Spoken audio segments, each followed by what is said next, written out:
How to sign in Godaddy easy and quick. Hello guys, in today's video I'm gonna show you how to sign in on Godaddy.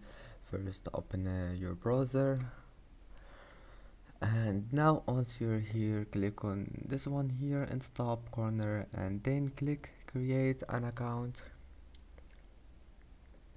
Then click continue with email. Now type here your first name and then type your last name, and here type your email,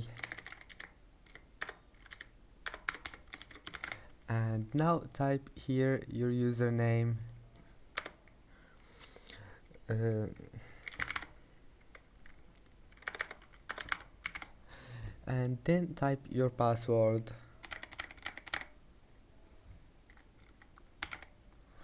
and then create account.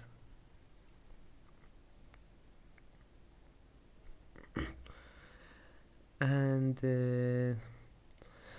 now just verify your email. Just click here send verification code, and then go to your email and type the code here, and that's it. I hope that can help you, and that's it for today's video. Don't forget to like and don't forget to subscribe, and see you in the next video.